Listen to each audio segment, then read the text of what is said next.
The story goes that two Mayan twin boys loved to play ball. Sure, they were really good at it, but they also made a lot of noise when playing. The lords of the underworld soon became bothered by the sound and summoned the two boys to the underworld, a place the Mayans called Xibalba. As soon as the boys reached their gloomy destination, the lords of the underworld began putting them through a series of tests.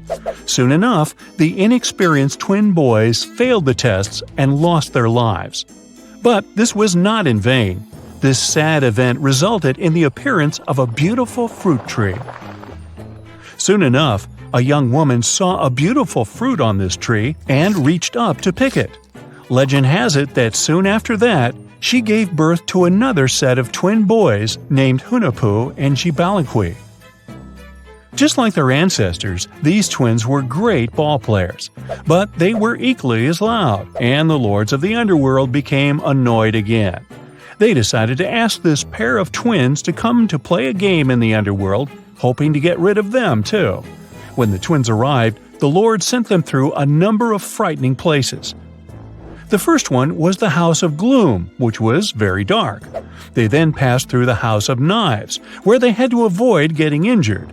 The twins then built a fire in the House of Cold, so that they didn't freeze, and ran through the House of Jaguars, where they tricked the animals into not eating them. Finally, they entered the House of Bats, where they seemed to have lost their luck. One of the bats managed to run off with Hunahpu's head. The lords then challenged the twins to play ball with them, but the boys were clearly at a disadvantage. Xibalbay placed a turtle on Hunahpu's shoulders to make up for his lost head, and they began playing. As the lords became distracted by an animal near the court, Xibalbay stole his brother's head and placed it back in its place. Much to the annoyance of the lords, the twins were now able to tie the game. Hunahpu and Xibalbay continued to perform a series of tricks for the lords of the underworld. One of them involved Xibalbay injuring Hunahpu and then bringing him back to life. The lords were so impressed by the twins' performance that they asked them to do the same trick on them. Of course, the twins agreed, but after performing their trick on some of the lords, they refused to revive them. Seeing what had happened, the lords of the underworld admitted defeat and begged for their lives, promising not to intervene in the lives of people ever again. Hunahpu and Xibalbay were happy to have avenged their ancestors and gained the respect of the lords. Legend has it that the lords of heaven were so impressed by the twins that they took them to live in the sky by turning them into the moon and the sun.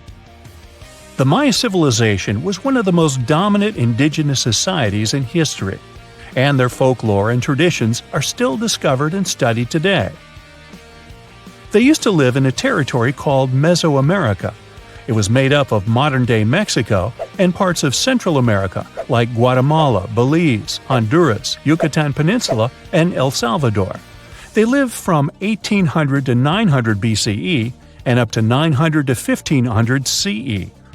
Apart from their impressive legends, the Maya were very skilled inventors. They're known for their calendars, writing systems, farming methods, and sports. Their writing, for example, was found preserved on buildings and stone monuments, as well as in rare books and pottery. It's a system made out of more than 800 hieroglyphics in various combinations. Each of those signs was said to represent a syllable.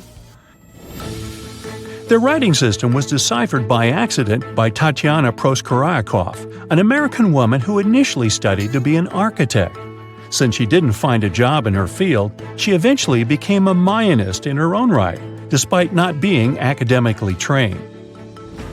She was the first to notice that the Mayan upended frog glyph meant birth, and that their toothache glyph meant the date when the king ascended to the throne.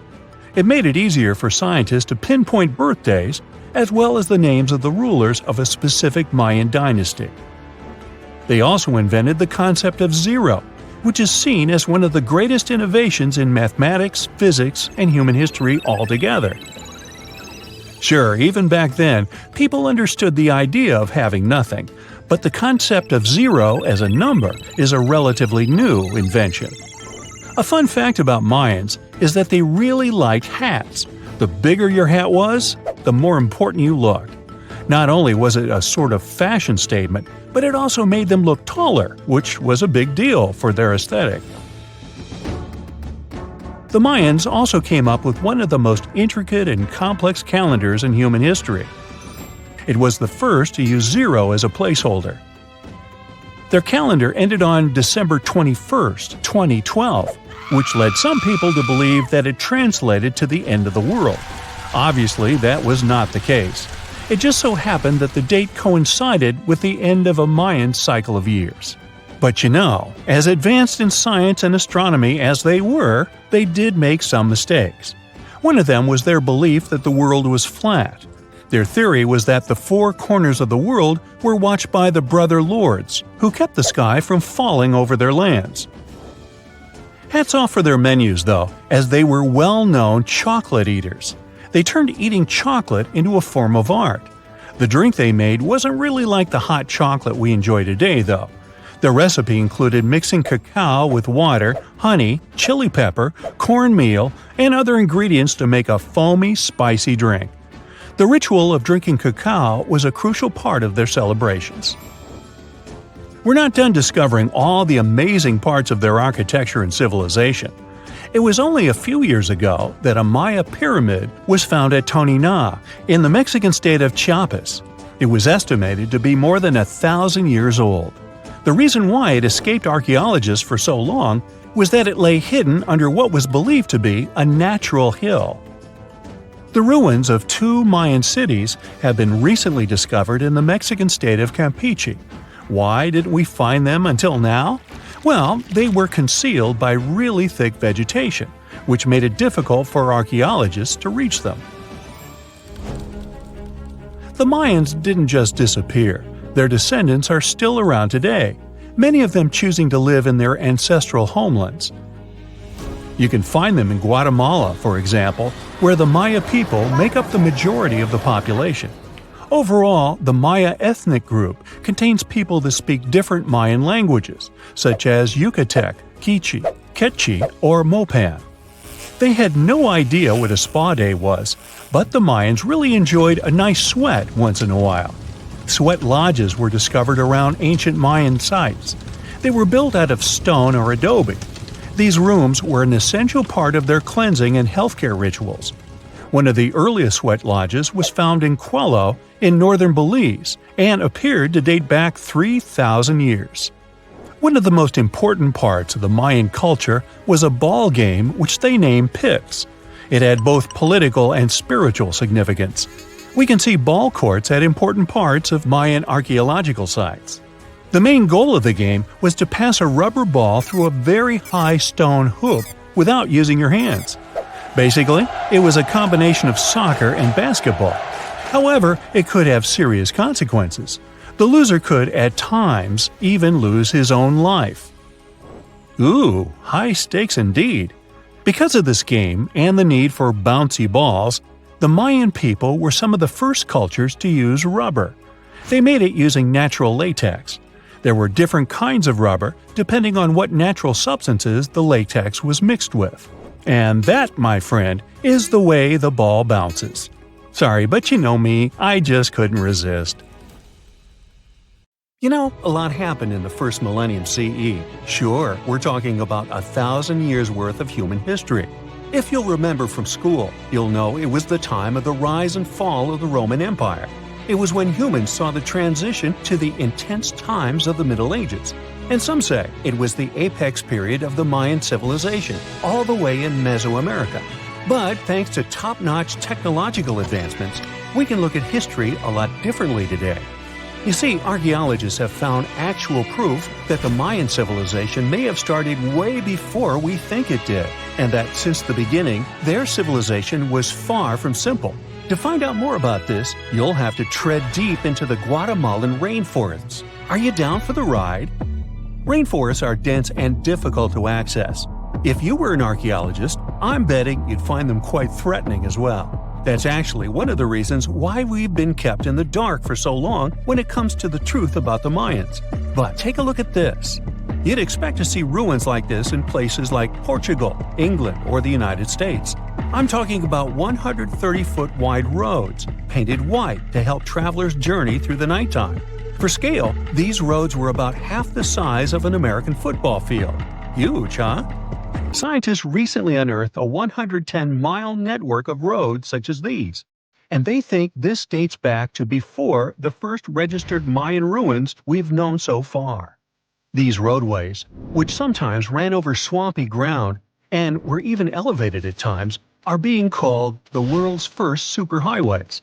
Even if there is no registry of animal-powered vehicles, it's believed that the Maya used them to travel around a network of possibly 964 settlements. They were built like a huge spider web, and from what archaeologists have gathered, they worked as an implied system of economic and social interactions. This completely debunks the traditional idea that the Mayan pre-classic period, which dates back to 1000 to 350 BCE, was made of small tribal settlements. Imagine the manpower and engineering ability you need to muster to build something close to these white highways. Scientists believe that these causeways were built pretty much the same way as the Mayans built their pyramids. Oh, and if you're wondering about these gigantic pieces of architecture, don't worry, we'll talk about them in a bit. Now, so far, scientists believe that the roads were built with a mixture of mud and quarry stone. Oh, and using several layers of limestone, of course. Researchers were only able to find all of this out because of a new technology called LiDAR imaging. Do you know how we've used sonar technology to map out the ocean bed? Well, this is very similar to that. But instead of using sounds, we use laser systems. This mapping system allows researchers to see through and beyond the thick canopies of forests in London or New York in today's world. It is composed of a series of complex monuments. In total, the site has 12,000 buildings. The North Acropolis is Tikal's most ancient complex of monuments. Built solely by human hands around 350 BCE, it served as the resting place of kings and chiefs. Its monuments are up to 200 feet high. Back in the day, the step pyramid temples were painted a beautiful red. Mayans loved that color. Today, of course, you'll only see the limestone. We've said that the Mayans spread out through different countries, so it shouldn't come as a surprise that Chichen Itza is a 10-hour drive from Tikal today. There's no feud between the two, they were just different city centers, like New York and LA. It's got one of the best preserved pyramids on Earth to date. Located in Mexico's Yucatan state, this Mayan city is well over 1,500 years old. At its peak, it was home to 35,000 people. The site covers 4 square miles of land. The highlight is El Castilla, a tremendous step-like temple standing 80 feet above ground. Its most peculiar feature is that it has 91 steps up each of its 4 sides, including the upper platform, which makes for 365 steps, the same number of days as the solar year. Makes you go, Behold, the lost city of Palenque. Another important Maya city is believed to have hosted over 6,000 people at its peak. Archaeologists have made some unusual discoveries on this site. The most eccentric of them all makes us think of Indiana Jones and the Tomb Raider. One of the buildings in Palenque is believed to be the final resting place of the Red Queen of Palenque. She was believed to be the grandmother of the last Mayan king. In her honor, a huge monument was built to keep her body after her passing. The discovery of the tomb itself was already thrilling. Archaeologists found an ancient monument when digging at the site back in 1994. The first they saw was a room with a hidden door. Once they opened the door, they discovered an 8-foot-long corridor. At the end of this corridor was the queen's chamber, and inside was the mummy of the queen herself. They found her to be accompanied by her pearls, jade shells, and expensive rocks. But as the team explored the remains, they saw something strange. The room was filled with a red-colored powder. Researchers knew that the color red was important to the Mayan people, but they didn't understand why the queen was buried with this unknown substance. They took a sample back with them for further analysis and discovered that the red powder was cinnabar, a very dangerous mineral. This powder, when inhaled, can cause severe health damage to a person. The team concluded that this could only be a trap for anyone trying to steal her riches. Talk about curses, huh? One thing that has always stood this story. This just in, the world's oldest pyramid was built during the last ice age. And I'm not even talking about Egypt. I'm saying our ancestors might have spewed a 27,000-year-old pyramid in West Java. Gunung Padang is not exactly shouting pyramid. It's more of a mound with huge scattered stones tossed all over it. But local people seem to revere it, and they have for centuries. It wasn't until recently that the Indonesian authorities decided to excavate a bit deeper to see what all the fuss was about. They ended up finding the remains of a human settlement.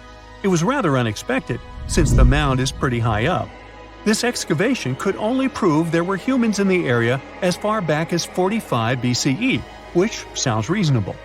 It was up to an Indonesian geologist named Donny Hillman to prove that Gunung Padang is the world's first pyramid. He used all sorts of new technology to support his claim. Our guy used carbon dating, which digs deep into the earth and takes whole chunks of soil.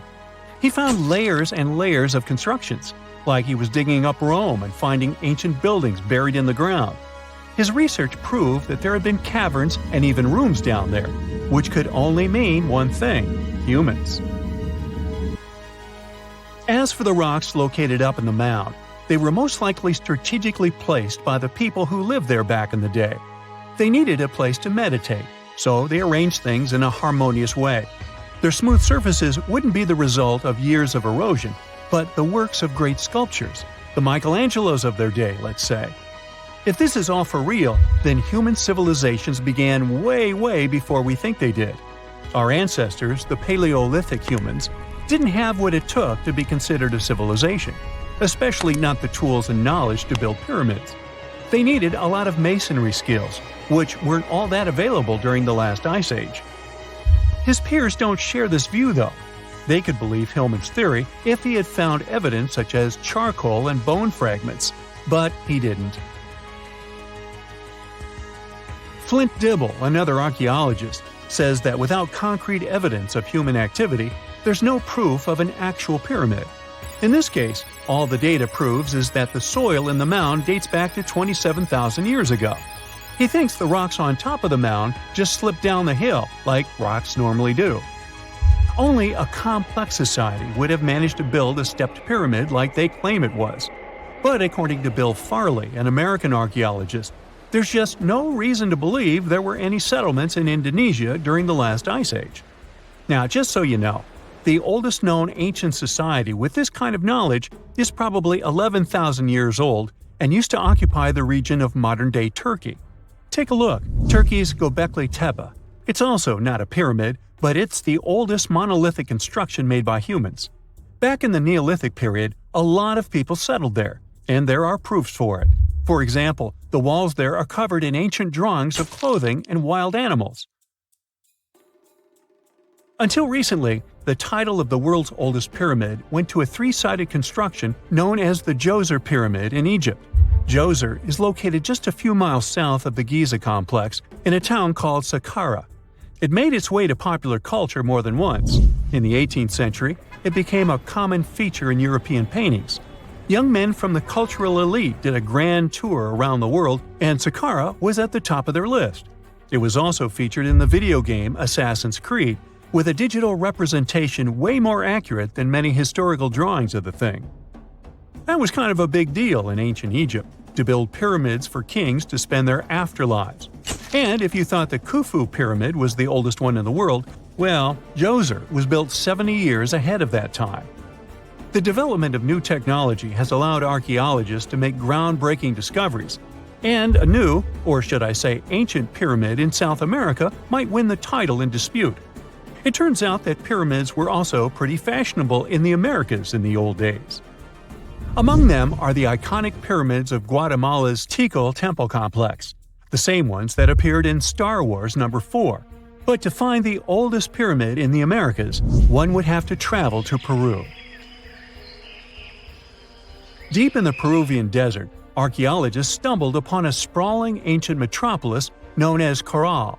At first, researchers believed that the settlement was pretty recent, since the site was way too complex for ancient technology to handle it.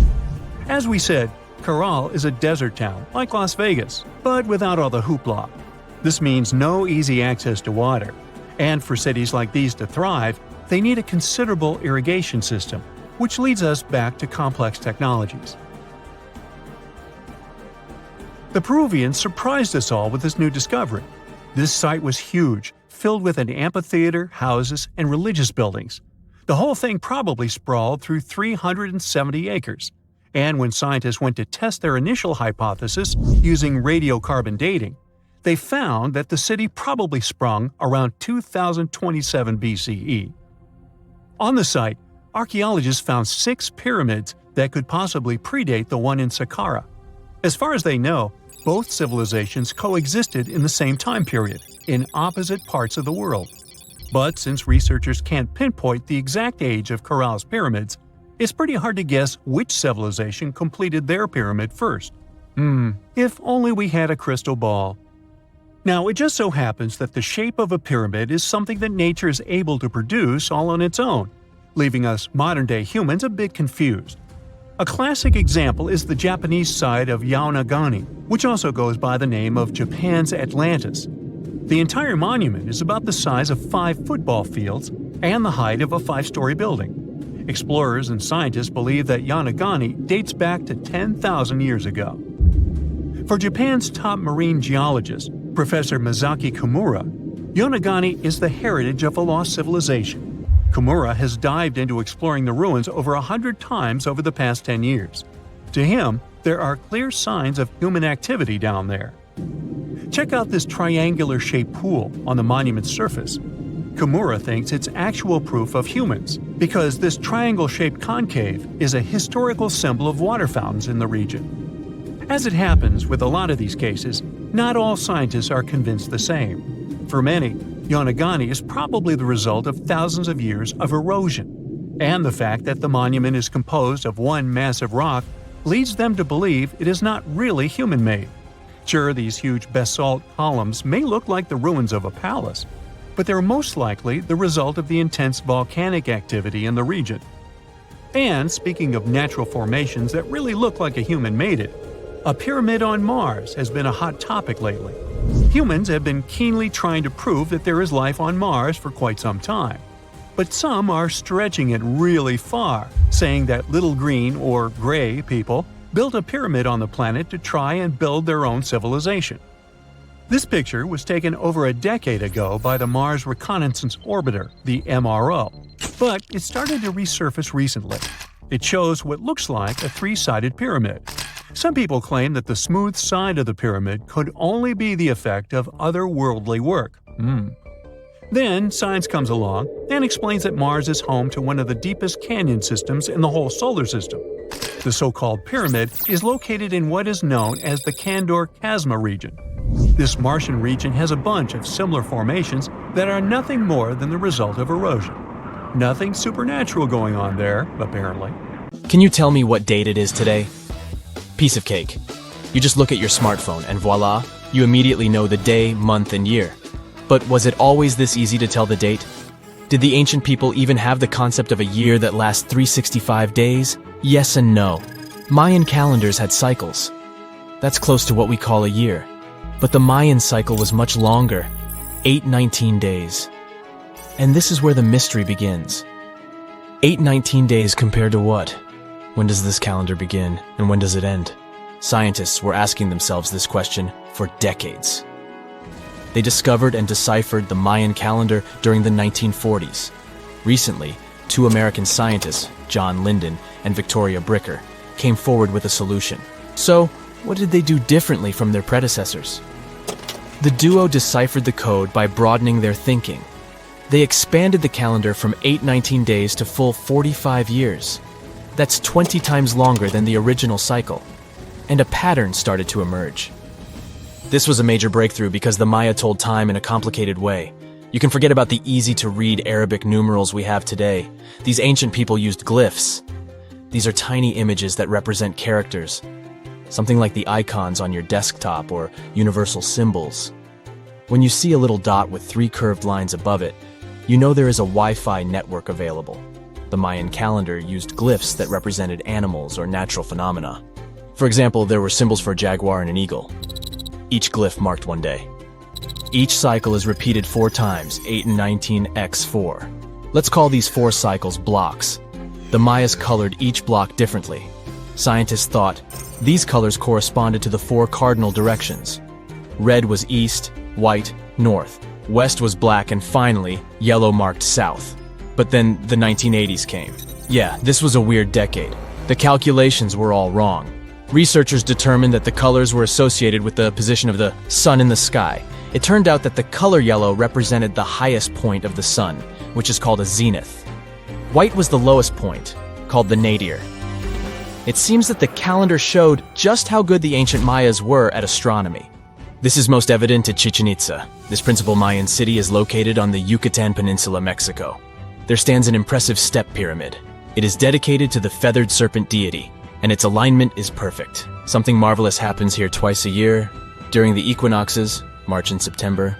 These are the times when the sun shines directly over the equator. On these 2 dates, the day and night last the same. At the site of the pyramid, sunlight first illuminates the sculpture of the serpent head at the base of the structure. Then it makes its way up the 91 steps. This creates the illusion that a snake is slithering down the pyramid. Even today, people gather to witness the sight. And it must have been more impressive when the Mayas completed the structure 1050-1300 CE. Do you know what a synodic period is? Neither do I. But Mayan astronomers did. A synodic period is the time that passes before a stellar body does a full lap. For example, this is the period between 2 full moons. When you look from Earth, this period lasts roughly 30 days. And the Mayas were looking at the skies non-stop. They carefully noted the synodic periods of all planets. From Venus to Saturn, these ancient astronomers kept records of nearly all celestial bodies. But what does this have to do with their calendar? The American researchers' calculations revealed the link. Let's take the planet closest to the sun as an example, Mercury. Its synodic period is 117 days. Multiply that by 7 and you get which number? Exactly 8 and 19, 117 x 7 equals 819. Coincidence? Definitely not. Because synodic periods of other planets also neatly match the magical figure 819. But this is not visible from a single Mayan cycle. Scientists had to expand it several times to discover the pattern. There is a reason why no one could decipher the code for so long. They were focused on a single planet. The trick was to add the Mayan calculation for all the planets. Researchers just needed to see the bigger picture.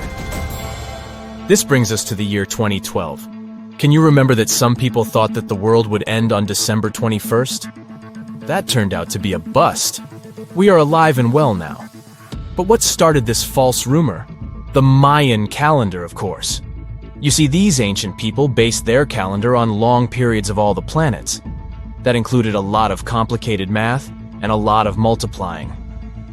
This 2012 was simply the time when their cycle ended. It is known as the long count. This period is the same as our year. For the Mayas, 2012 was something like the 31st of December for us. Just an end of a cycle in which they measured time, so there was no need to panic. Those New Year's Eve parties might be a bit wild, but the world doesn't end on January 1st. The Mayas stretched more than their calendar. Rubber was the name of the game. Yes, you've heard it correctly. These ancient people were making different grades of rubber 3,000 years before one famous American did, Charles Goodyear. They would extract natural latex from the rubber tree. This is a milky substance that can be turned into rubber. And they weren't the only ones. Scientists found evidence that their neighbors, the Aztecs and the Olmecs, did the same. But what did they do with rubber? They didn't need car tires, definitely. But it's cool to have a nice pair of sandals for the beach. The Spanish wrote about rubber sole footwear that natives wore. Sadly, scientists still haven't found them. That would be a big step for archaeology. So the Maya were playful with rubber, literally. Researchers guessed that they produced balls from latex. These were bouncy and ranged in size from a softball to a soccer ball. A typical Mayan ball game, pits, involved 2 hoops. You must be thinking basketball, but not quite. The hoops were set on walls, 23 feet high. Compare that to the NBA standard of 10 feet. And the hoop was the other way around. There is also a sweet side to the story of the Mayas. These ancient people enjoyed chocolate. In fact, the modern word chocolate probably comes from their language, Xocolatl. This meant bitter water. Okay, you get the bitter part, but why water? The Mayas didn't produce chocolate in the form we know it today. They didn't make bars of chocolate. They drank it. Smashed cocoa beans made for excellent drinks. The Mayas perfected the mixture over time and even added spices. Anyone up for a fiery chocolate drink with stew peppers and cornmeal? Who knows, maybe this beverage actually tasted well. Cocoa beans were sacred and used as a currency. Researchers believe all social classes got to enjoy it. Free chocolate for all sounds nice even today. But where did the Mayas get clean water for their cocoa drinks? From the oldest known filtration system in the Western Hemisphere. It was based on zeolite. These are minerals that contain aluminum and silicone compounds. And guess what? Modern air and water purifiers still use this material. Mayan tech wins yet again. Back in Europe, Roger Bacon developed a sand filtration system in 1627, some 1,800 years after the Mayas. But what about regions without rivers, lakes, or springs? Mayan engineers had it all figured out. Rainwater. They would carve out large reservoirs in the limestone bedrock. Then, they would coat these underground caves with a layer of a watertight material. The final step was to make small channels that collected water from the hills above. Scientists estimated that just one of these reservoirs could hold on average 10,000 gallons of rainwater, enough to fill 55 modern hot tubs. You are lost deep within the jungle in the Yucatan Peninsula in Mexico. There are strange noises all around you, and to make it worse, the sun is setting. Soon, you'll be alone in the middle of an unknown rainforest. Guess it was a pretty bad idea to come looking for El Dorado on your own, wasn't it? You keep walking as fast as you can, when suddenly, wait! What's this you're seeing? It looks like large stairways made out of stone. This definitely doesn't look natural, so you take a picture. Maybe you didn't strike gold, but you might have just found something relevant. Congratulations, you found Akamtun, a long-lost Mayan city, hidden 37 miles into the jungle. The name literally translates to stone column. Stone was probably in at the time, so these guys used a lot of it to build their pyramids, houses, and even ball courts. If you ever thought that Europeans invented ball games, think twice. Mayans love to play ball games for recreational purposes. Akamtun is part of a series of other long-lost Mayan cities that are being discovered with the help of new technology nowadays. We'll talk more about the other ones in a jiffy. Perhaps the biggest surprise of this one is that it was surrounded by wetlands, which is why the city was built on high ground. The city was monumental, covering an area of over 120 acres. That would be as big as 90 football fields right next to each other. Scientists have found proof that Akamtun had pyramids of up to 49 feet high, and that it was likely an important social hub between 250 and 1000 CE. This is definitely a game changer. But lost Mayan cities began to be unearthed in the 19th century. Modern technologies, such as LiDAR imaging, help archaeologists see through dense canopies of the forests. This means that people don't really have to risk getting lost in the tropical jungle like you did at the beginning of this video. LiDAR works sort of like an X-ray. It sends out laser beams that can detect any signs of ruins or ancient constructions. According to space archaeologist Sarah Parchak, satellite imagery has been a key player in discovering ancient cities in South America, Egypt, and other places. Sarah herself spends most of her days scouring images for any signs of where there could have been cities long ago. She says that more often than not, what happens is that ruins are covered by vegetation, soil, or sand, which makes them super tricky to find. But thanks to these awesome tools, scientists also made the huge discovery of ancient Mayan causeways, which spread throughout old Mayan territories. I mean, take a look at these roadways. You'd expect to see ruins like this in places such as Portugal, England, or the United States. I'm talking about 130 feet wide roads painted white to help travelers journey through the nighttime. Scientists recently unearthed a 110-mile network of roads such as these.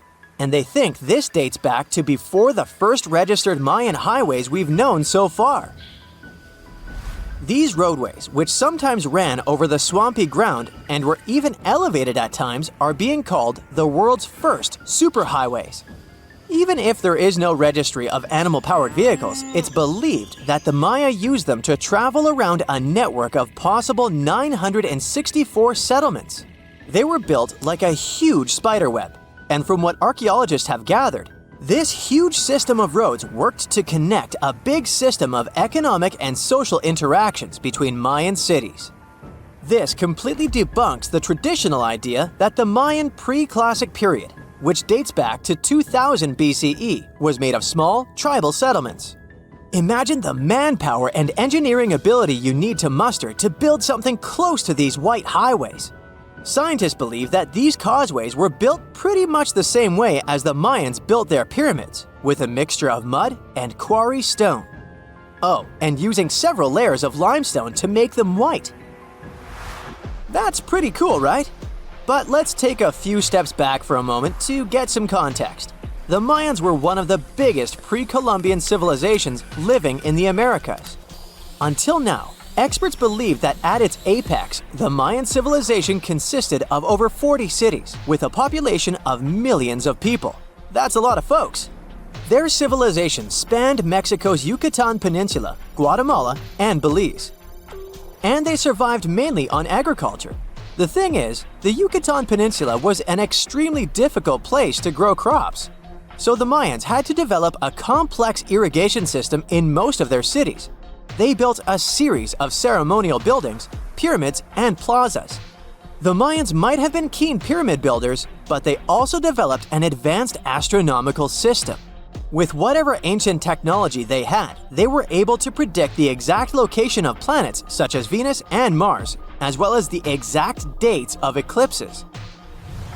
If you've ever seen examples of ancient Mayan cities, this is Tikal.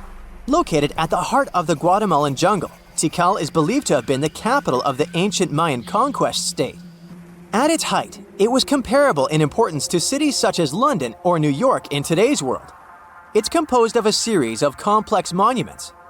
The North Acropolis is one of Tikal's most ancient complexes of monuments. Built solely by human hands around 350 BCE, it served as the resting place of kings and chiefs. Its monuments are up to 200 feet high. Back in the day, the step pyramid temples were painted a beautiful red. Mayans loved that color. Today, of course, you'll only see the limestone. Then there's Chichen Itza. It's got one of the best preserved pyramids on Earth to date. Located in Mexico's Yucatan state, this Mayan city is well over 1,500 years old. At its peak, it was home to 35,000 people. The site covers 4 square miles of land. The highlight is El Castillo, a tremendous step-like temple standing 80 feet above ground. Its most peculiar feature is that it has 91 steps up each of its 4 sides, including the upper platform, which makes for 365 steps, the same number of days as the solar year. You can see that these folks were a pretty big deal, huh? That's why nobody can really understand what happened to them. There's a big lack of evidence on the decline of this almighty empire. What could have been the cause of their demise? Was it a drought? New research in 2017 did bring some new discoveries into the mix. Using data from a site at Ceibal, located at southwest of Tikal, scientists analyzed radiocarbon data from ceramics and archaeological excavations to extract new information about the unexpected demise of this great civilization. The information shows that instead of a sudden collapse, the Mayans most likely fell in waves of social instability and political crises. These events are believed to have deteriorated Mayan city centers and began causing the dispersion of the Mayan population. It's hard to pinpoint the exact causes, though. But hey, recent discoveries are shedding a big light on humanity's past. Not only about the Mayan Empire, but about other long-lost civilizations of South America. A major recent discovery in Brazil was done using satellite imaging technology and is also shocking scientists. Some images from near the Xingu River, also in the Amazon, suggest that cities of millions of people might have existed inside the jungle, way before our modern civilization ever existed. I mean, if this doesn't shock you, I don't know what will. Satellite imagery also detected a network of trenches dating back to 200 and 1200 CE in the Bolivian Amazon forest. These proofs suggest settlements that could have supported around 60,000 people right in the middle of the Amazon forest. When researchers from the University of Florida went on ground to check the satellite information, they were shocked to find several mounds that were accompanied by ditches and geoglyphs. Archaeologists also found remnants of carefully designed walls centered around plazas, much like the type of construction done by the ancient Mayans.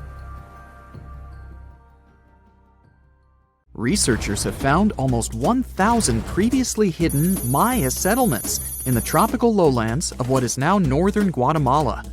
They did it with LIDAR, light detection and ranging lasers, which they used to scan areas from the air. The region we're talking about is pretty vast. All those structures and buildings they saw over there stretch across about 650 square miles. And these spots were supposedly occupied thousands of years ago. It seems all these structures were pretty densely packed, so people lived close to each other. They had at least 417 ancient villages, towns, and cities where they could identify boundaries. These structures and buildings were actually a part of a state that looked like a kingdom. Some of these settlements were built as sports courts, civic, ceremonial, and religious centers, and residential homes. There were also massive palaces, platforms, dams, pyramids, and causeways across that area. People who lived there also had reservoirs where they collected water. So, they needed the power to organize thousands of specialists and workers. And they also needed many skilled people to build such structures without the technologies we have today. They needed lime producers, architects, mortar and quarry specialists, lithic technicians, those who took care of legal enforcement, and other important roles to establish the true community. This cool laser scanning system researchers used while exploring this area can even penetrate very dense ecosystems and vegetation. The light bounces off different surfaces and then creates a digitally reconstructed map. This map is based on how much time it takes for the pulses to get back to a receiver. So, with this laser system, they discovered there were also lowlands for agriculture. So why exactly did the Mayas settle in this region? It was a specific area. Plus, it was hard to build such an amazing kingdom in a tropical rainforest climate. Back in the old times, ancient peoples had mostly inhabited areas in drier climates. Over there, they would build water resources, which were some sort of the basis of society and a source of life. An example of this is Teotihuacan of Highland Mexico, although they did have a couple of navigable rivers they could use for transport and trade. But these rainforest areas had their advantages too. The Maya used natural resources like limestone, which was their primary building material, salt, and the volcanic rock obsidian, which they used for different tools. Also, they managed to find enough dry land to live and build homes there. The lowlands were seasonal swamps called bajos, and they were perfect for agriculture because of the fertile soil. Generally, the Maya built settlements that could endure rainy periods too. They were ready for different circumstances, including flood and drought, which is something you could see in how they built houses. Their architecture was also one piece of evidence that showed their community was like a centralized kingdom-like state, which shows they stuck together through tough times. The Mayan Empire was very powerful, and it reached its peak about the 6th century CE. They were excellent at pottery, agriculture, writing, mathematics, and calendars. They were the ones who created complex calendar systems, such as the calendar round, which is based on 365 days. Although some believed the Mayan calendar predicted December 21st, 2012 would be the end of the world, it was just a coincidence with the end of a certain full cycle. They would call it the long count calendar, and it lasts 5,125 years.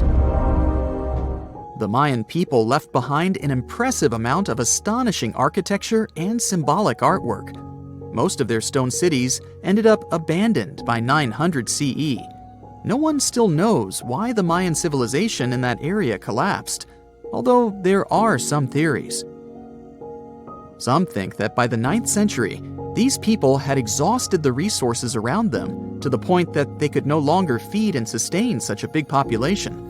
Others believe some city-states didn't get along that well, so they broke down the traditional system of power they used to have. Some say it was all because of a very long period of drought. It could be a combination of all these factors, though. But one Mayan city, located on an island, even survived until the 17th century. It was long after the rest of the Mayan civilizations had been destroyed or abandoned. If you're a traveler, you might know the town by its modern name, Flores. Scientists believe about 2,000 people lived there. The earliest Maya people were farmers. They cultivated crops like beans, squash, corn, and cassava. As they had many interesting ingredients, they created hundreds of cool recipes. Many of those are still present even today. For example, in modern Mexican cooking.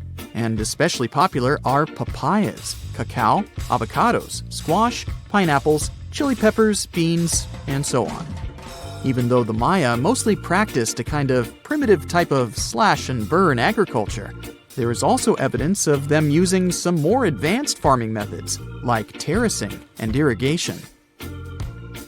And they were big chocolate lovers. More than 3,500 years ago, the Olmecs of Mesoamerica probably turned out to be the first to realize that it takes some work for us to get such a cool thing as chocolate. But the Maya were the ones who turned it into a true form of art. Scientists found out about it when they found cacao in Mayan pottery. Their chocolate would be mixed with honey, water, cornmeal, and chili peppers. That's how you get a spicy, savory, hot chocolate beverage you can try even today in Mexico and Central America. Also, they used written language in their books. Their paper was made from fig tree bark, and using strips of that paper, they created a large library of books. Books made of this material are called codices, and 4 of these can still be found today. Sadly, many books were lost over time because of the humid climate or some human factors.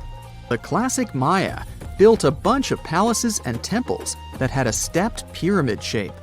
They decorated them with inscriptions and reliefs, which have earned them the reputation of being incredible artists of Mesoamerica. For the Mayans, flat foreheads were the most desirable thing on someone's face. They were generally really into aesthetics, and having a flat forehead was one of the main things where you could meet their highest aesthetic standard. They also liked to glam up their looks with makeup and clothing. Also, the Mayans were master tattoo artists. Actually, they were one of the first civilizations that started doing such forms of body art. They had a rich culture and believed in many things, such as fairies. Many civilizations across the globe believed in these mythical creatures, which had different names everywhere. The Mayans called those creatures aluxes. They would make sculptures of aluxes from wood or clay, take them to the forest, and hide in some secret spots. The Maya believed these sculptures would come to life during the night and take the role of guardians of their land, animals, and crops. The Maya believed caves were entrances that led to the underworld. You can even visit some of these caves if you like. For example, you can explore the jungles of Quintana Roo and Yucatan near Cancun. There are many spots where researchers found artifacts the Mayans had left behind. They were one of the first cultures that learned how to use rubber latex and make, for example, rubber balls for the many interesting games they had. They used natural latex and then probably mixed it with some other natural substances. That's how they came up with the bouncy balls they played with. They also built cool steam baths. The Maya had structures made from stone that looked like something we know today as bathtubs. Plus, they were building heated stone structures we know as sweat houses. Researchers found these in El Salvador and Guatemala, and they were previously hidden under volcanic ash. So, imagine you're 15 and you get bored of playing video games. Instead, to pass the time, you decide to give some attention to an old hobby of yours, tracking down lost Mayan cities. You've heard that some ancient civilizations are said to have built entire cities based on constellations, so you decide to check out whether that was true for the Mayans. You find a book containing all the constellations the Mayan civilization believed to exist. You open good old Google Maps and map every ancient Mayan city discovered to date. You start seeing that this information actually matches. And truly, the biggest ancient Mayan cities correspond to the brightest and biggest stars of the Mayan constellations. Okay, this is getting interesting. You manage to map out over 100 ancient cities when you suddenly notice something strange. There's an area in the Yucatan Peninsula in Mexico where archaeologists have unearthed 2 Mayan cities. But on the constellation map, there are 3 stars. Could this mean there is a long-lost city waiting to be discovered nearby? You might think this sounds too daydreaming, but the story is actually true. The previous account happened to a Canadian teenager named William Gaddery. The boy is known as a science genius and had even won an award for the constellation theory we presented just now. When he noticed that a 3rd city was missing from the 23rd constellation he was examining, he began to scour the internet for satellite pictures that could help him solve this mystery. He looked into images from NASA, JAXA, a Japan-based satellite company, and Google Earth. These images were still insufficient to answer his questions, so he reached out to a friend inside the Canadian Space Agency. His friend provided him with state-of-the-art satellite imagery that gave him the answer he was looking for. According to the images, there is a large square area right on the border of Mexico and Belize, which looks like the remains of a city. William took the images to a remote sensing expert known as Dr. Armand Larocque from the University of New Brunswick. They studied the images thoroughly and concluded that the area could be housing 30 buildings and even a large pyramid. The scientific and archaeological community went crazy with the 15-year-old's discovery. Could this really be true? Some background. Lost Mayan cities began to be unearthed in the mid-20th century. Since then, ruins from cities such as Tikal, Palanique, and Uxmal have been rediscovered. The Mayans were one of the biggest pre-Columbian civilizations living in the Americas. They began to settle in the area as early as 1500 BCE. Experts believe that, at its height, the Mayan civilization consisted of over 40 cities with a population of millions of people. That's a crowd. And their cities were pretty interesting. Their civilization spanned over Mexico's Yucatan Peninsula, Guatemala, and Belize. They survived mainly on agriculture, so they developed a complex irrigation system in most of their cities. They built a series of ceremonial buildings, pyramids, plazas, and even courts for ball games. The Mayans were keen pyramid builders, but they also developed an advanced astronomical system. With whatever ancient technology they had, they were able to predict the exact location of planets such as Venus and Mars, and they were able to predict the exact dates of eclipses. That's why the methodology William used to discover this long-lost Mayan city was unusual, but not completely surreal. The Mayans were keen astronomers, so it wouldn't be too strange that they built their major architectural feats in relation to the sky, would it? And they wouldn't be the first ones to be doing so. There is a famous fringe of Egyptology dedicated to studying how the Giza pyramids were built in perfect alignment with the Orion constellation, meaning that each pyramid was purposely built to align with one of the major stars of Orion's belt. According to William, he first had the idea to look at the Mayan constellations because he couldn't understand why the Mayans built their cities where they built them. Most major cities, such as Chichen Itza and Uxmal, aren't near any rivers or significant bodies of water. Instead, they're built on marginal lands and on top of mountains, which confused the 15-year-old. His next thought was that it might have something to do with astronomy. William named the new city he discovered Mouth of Fire, which is also my nickname. and he even won a merit award for his hard work. However, his theory was very much contested inside the archaeological community, and many Mayan experts worked to debunk Williams' findings. Some archaeologists say that constellation theories are too unscientific. Anthony Aveni, a renowned anthropologist and astronomer, referred to Williams' methodology as an act of creative imagination. He explained that there is no way to be sure what the Mayan constellations really were. It's all just hypothetical. Another debunking of Williams' findings came from Mayanist David Stewart, who said that the object identified on the satellite imagery is nothing but an old cornfield. His claim was supported by an expedition that took place near the area in 2021, when the archaeologists present reported there was nothing at all in this area. Still, a 15-year-old boy almost found a long-lost Mayan city, which is pretty exciting if you ask me. Similar techniques as those used by William are actually being used to unearth lost civilizations all over the world. According to space archaeologist Sarah Parquet, satellite imagery has been a key player in discovering ancient cities in Egypt and other places. Sarah herself spends most of her days scouring images for any sign of where there could have been cities long ago. What happens, she says, is that any time you have something buried, it's going to be covered either by vegetation, soil or sand, or some other modern construction on top of it.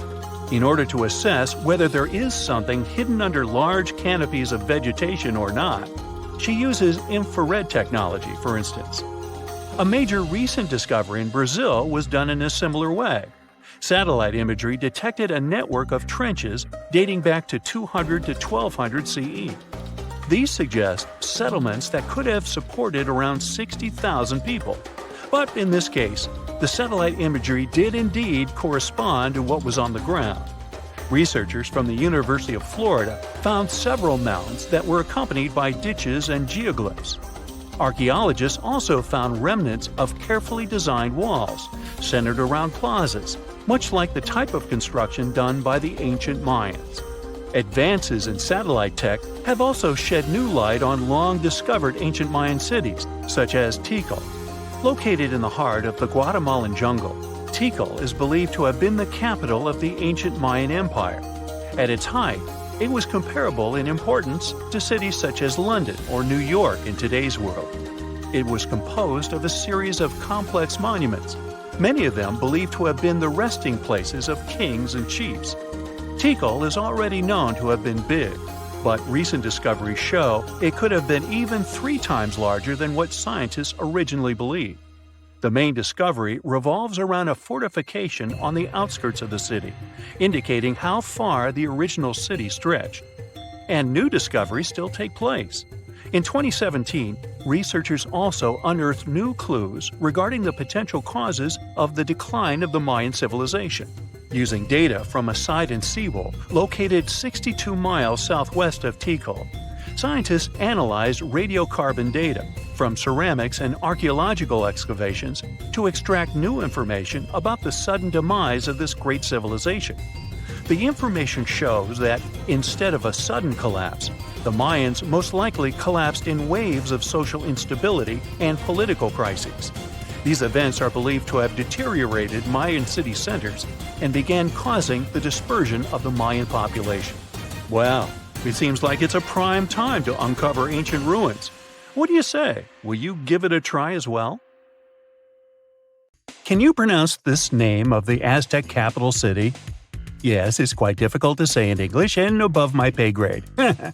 Okay. It's Tenochtitlan. And Mayan cities are hard to pronounce too. Consider Jaxchilan. They must be part of the same language, right? Well, not really. The Aztecs and the Mayas were among the most famous Mesoamerican peoples. That's present-day Central America.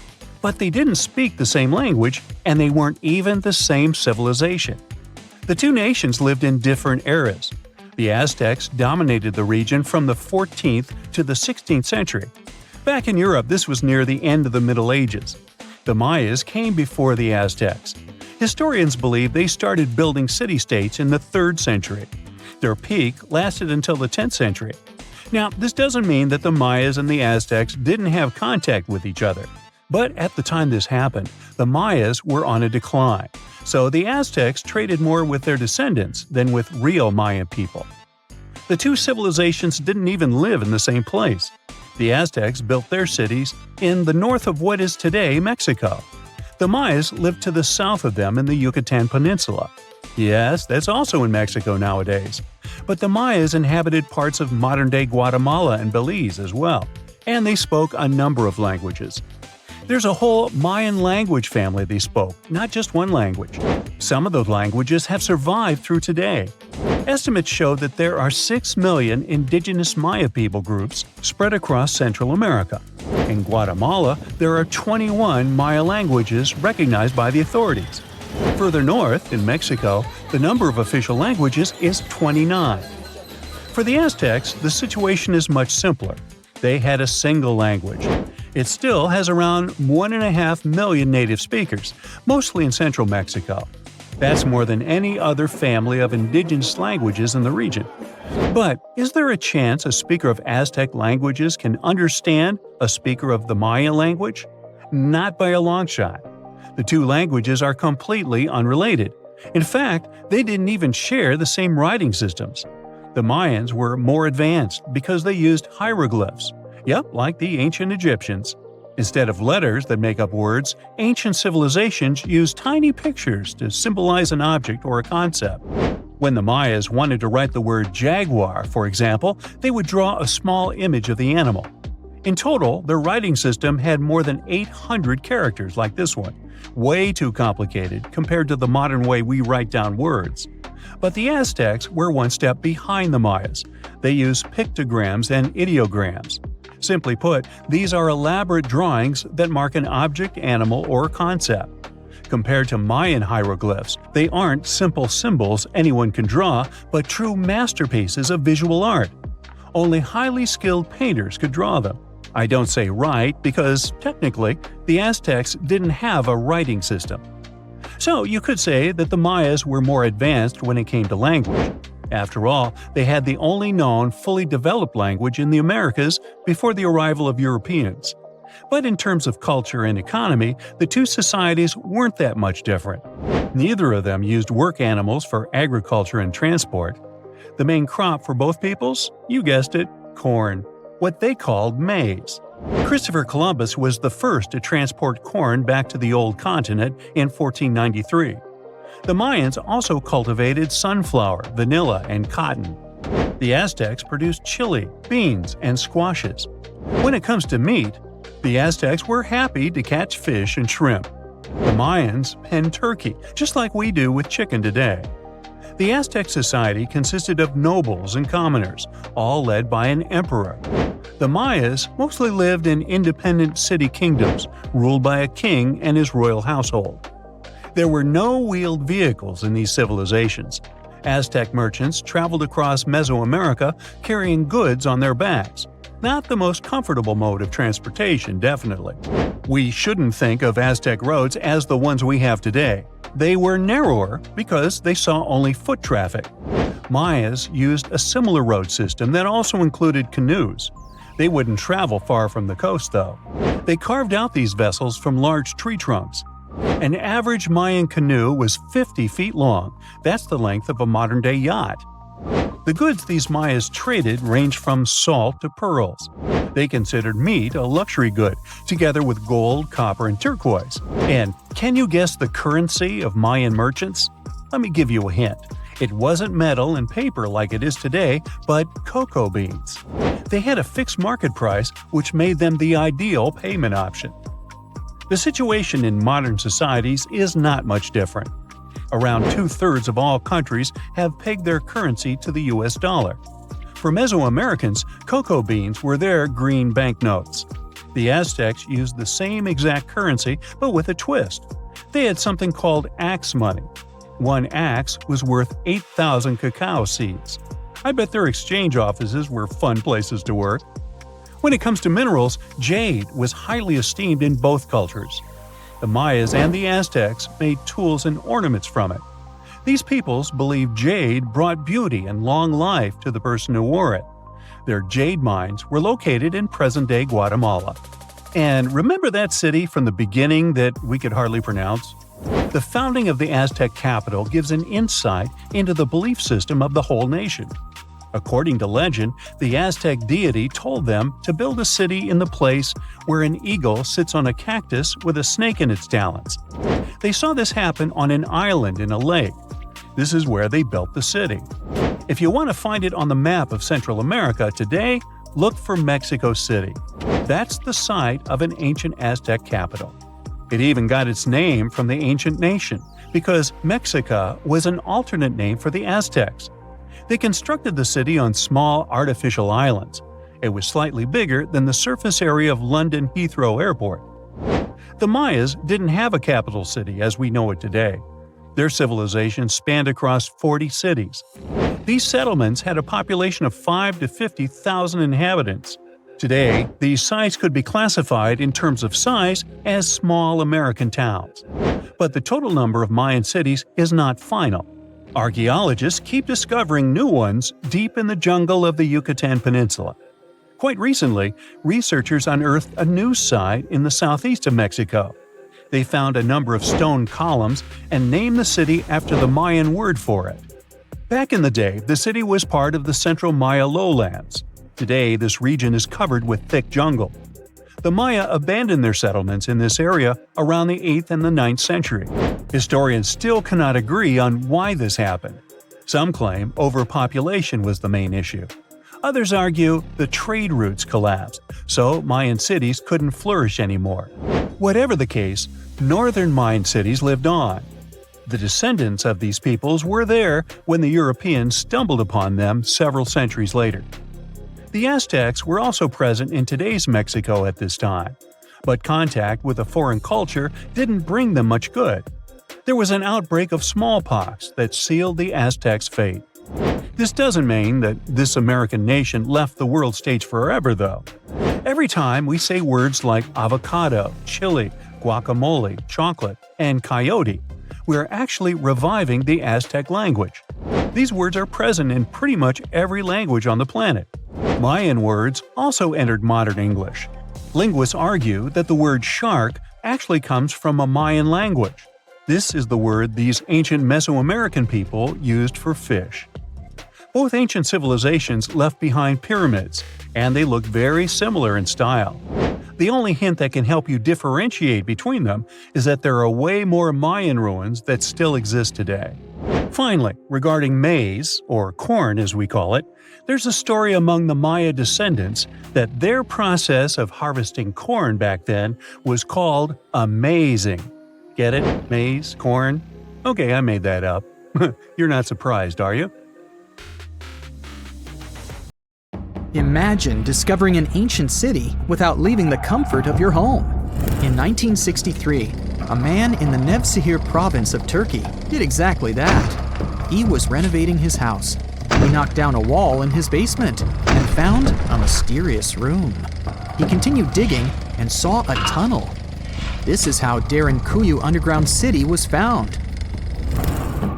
Derinkuyu is one of the deepest multi-level underground settlements of Cappadocia and in all of Turkey. This engineering masterpiece has 8 levels. The inhabitants living on those floors had access to cellars, storage areas, chapels, a school, a study room, and other structures. All floors are connected by an extensive network of tunnels. It's believed that the underground city was built as a shelter. You can't see the construction from the outside. Its depth is approximately 279 feet. The complex was large enough to shelter about 20,000 people, plus their livestock and food supplies. There's also a 180-foot ventilation shaft. People used it both for ventilation and as a well. The well supplied water both to the villagers living on the surface and to those hiding in the underground city. Interestingly, those living on the bottom levels were able to cut off the water supply for the upper and ground levels. This kept the water safe from potential poisoning.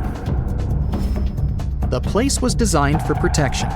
The tunnels could be blocked from the inside with huge round rolling stone doors. The passageways were extremely narrow. Potential invaders had to enter the tunnels one at a time. Seems like they thought of everything in the 7th century BCE. Archaeologists believed the Phrygians were the ones who first built the levels. After them, the structure was used and enhanced in Roman times. This was when the chapels were added. The golden time of Derinkuyu, however, was during the Byzantine era. But how did these people manage to create such tunnels? Well, the rock they carved them into wasn't usual. It was soft volcanic rock. It appeared due to a geological process that began millions of years ago. Volcanic eruptions covered the area in thick ash. It then solidified into this soft rock. When the natural forces of wind and water eroded softer parts, only hard elements remained.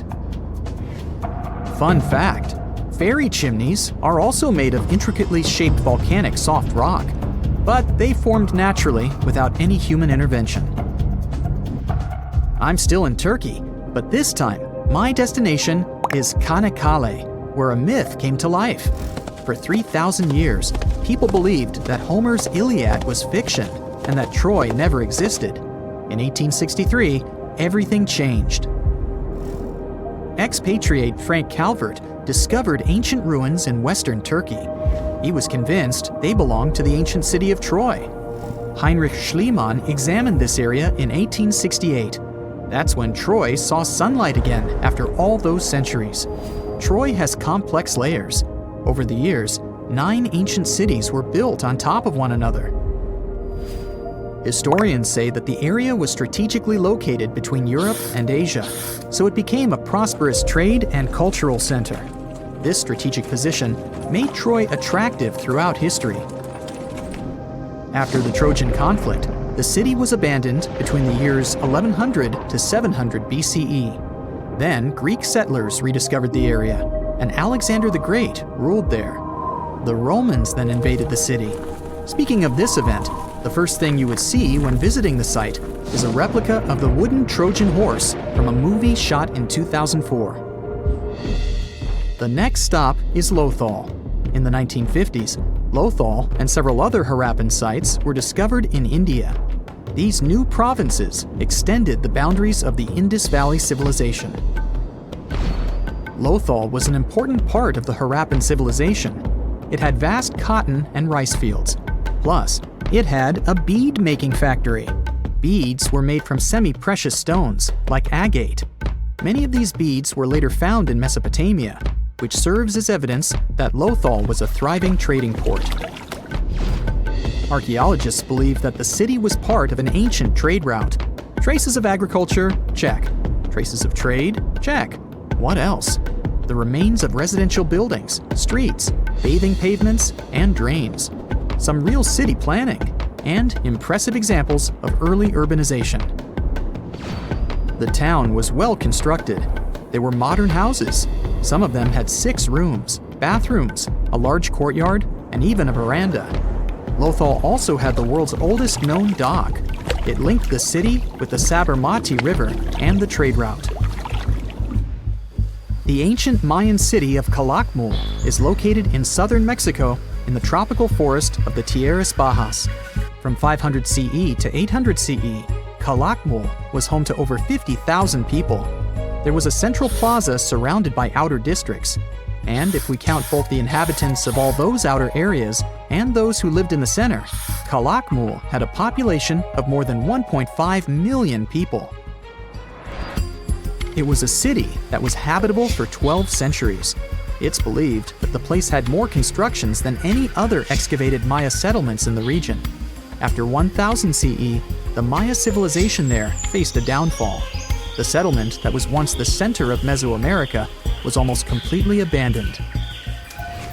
The ancient city was at the heart of the second largest tropical forest in America. The site is well preserved, so today, if you were to visit it, you would be able to picture what life looked like in ancient Mayan times. The city remains include architectural complexes and sculpted monuments, defensive systems, quarries, water management features, agricultural terraces, massive temple pyramids, and palaces, not to mention a variety of body ornaments and other accompanying objects. It proves that complex state-organized societies lived in this tropical forest. The Mayans depicted nature in their paintings, pottery, sculptures, rituals, and even food. I'm moving on to a place people thought didn't really exist. The city of Thonis Heracleion appeared only in a few inscriptions and ancient texts. Turns out, it was waiting to be discovered for thousands of years. Scientists searched the majority of the coast of Egypt. But then, archaeologist Frank Gaudio and his team detected a colossal face looking at them from under the water. The ancient city of Heracleion was discovered completely submerged 4 miles off Alexandria's coast. In the ruins of the lost city, there were 64 ships, 700 anchors, and a treasure trove of gold coins. Archaeologists consider a 16-foot tall statue and the temple remains the most important findings discovered by the expedition. Back then, the city had ceremonies and celebrations that took place in the Temple of Amun. The ruins and artifacts were made from granite and diorite, so they were in good condition even after having been in contact with water for centuries. They give people a glimpse into what life was like 2,300 years ago in one of the most important trade ports of the world. The city had a network of canals. You can think of it as an ancient Egyptian Venice. The canals linked many separate harbors and anchorages. Towers, temples, houses, and other structures were also linked by bridges. Thonis Heracleion was the country's main port for international trade and the collection of taxes. No one really knows how the city ended up submerged, but archaeologists connect it with natural causes. At the end of the 2nd century BCE, most probably after a flood, Heracleion got covered with water. Then, Alexandria, the city founded by Alexander the Great, became more glorious than Heracleion. Before Alexandria's fame, Heracleion was the main port of entry to Egypt. So, after the disaster, many ships heading for Heracleion had to change their route and go to Alexandria. Heracleion lost its glory until its rediscovery in 1933. Mesa Verde is an American national park in Colorado. The park is the largest archaeological preserve in the U.S., with more than 5,000 sites, including 600 cliff dwellings. Mesa Verde means green table in Spanish. The name comes from the shape of the mountains in the area, with flat tops and steep sides. The park is an ancestral Puebloan archaeological site. Starting from 7500 BCE, a group of nomadic Paleo-Indians seasonally lived in Mesa Verde. They were hunters, gatherers, and crop farmers. They built the first pueblos in the region. By the end of the 12th century, the Mesa Verdeans began constructing massive cliff dwellings, which are now the best-known structures in the park. Imagine you could spend an entire week scanning ancient ruins and taking photographs of the world's most surreal archaeological sites. Would you be up for it? So, let's do some digging. The first stop on your busy itinerary is Southeast Asia. It's home to some pretty cool ruins. You start in Bagan, located in the hinterlands of Myanmar. There are many ways to visit the site, and you're glad you've booked 2 different experiences. The first one is a hot air balloon trip at sunrise. Right before dawn, you board the balloon, and as soon as the sun starts to appear on the horizon, you begin your flight over the marvelous area. As the sun rises, it glistens on more than 2,000 conic-shaped golden structures. The hot air balloon ride is quick, but it gives you unparalleled views of all the 40 miles over which the site sprawls. Back on land, you rent a bicycle and roam the village of ruins. Some of them are open and allow you to peep inside. These magnificent ruins were built between the 11th and 13th century CE and were mainly places of worship. There were originally over 10,000 buildings, but they were gradually deteriorating over time due to earthquakes. Thankfully, the site became a UNESCO World Heritage Site back in 2015 and has since been preserved. Up next, you catch a flight to Cambodia. You take some time to visit Angkor, the world-famous archaeological site nestled deep within the jungle. Good thing you've brought bug spray with you. The city of Angkor was once the capital of the Khmer Empire from the 9th to 15th century. FYI, the word Angkor means capital city in the Khmer language. The city was founded by King Yasovarman I, and it became one of the largest cities in the pre-industrial world. Researchers say nearly 1 million people live there. Until today, Angkor is admired for its stunning architecture. The Khmer style is recognized in the use of huge blocks of sandstone. The towers are believed to have been once decorated with gold. But today, the site is a maze of vine-covered temples. The city was abandoned in 1431 and wasn't rediscovered until the 1840s. Oh, and just so you know, this is also a UNESCO heritage site. It became one in 1992, in case you want to brag to your friends about your culturally rich adventures in the future. Now, your trip continues in Egypt. You're here to visit the Karnak Temple in the city of Luxor. You opt for the most unusual way to get to Luxor. That is, a boat ride down the Nile River. Leaving Cairo, you head south until you reach the famous ancient city. Luxor was once the capital of Egypt and a true hub of power and wealth. That is why the Karnak complex is such a great archaeological site. You choose to visit it at night, and still at the entrance, you are struck by the site's beauty. In the evening, artificial lights cast a golden glow on the temple's statues and stone columns. The temple is huge and was built mainly around the 18th and 19th centuries BCE. Each Egyptian pharaoh from that period left their own architectural mark on the site. The highlight of this tour is taking a walk through the Avenue of Sphinxes and discovering the Great Hypostyle Hall. This hall is filled with towering pylons and solid sandstone columns, a true wonder. From Egypt, you head down to Jordan. Now, if you like terracotta landscapes, you've come to the right place. The city of Petra is a marvel of the ancient world. Located in Jordan's desert, the city was a commercial hub back in the 4th century BCE. The Nabateans, an Arab Bedouin tribe, lived in the so-called Rose City and thrived for many years, having accumulated a significant amount of wealth. The city was known for its innovative water management system, which made the region inhabitable. And yes, you'll catch a glimpse of its ruins on your tour. The rock-carved gate-like structure Petra is famous for what is called the Pharaoh's Treasury.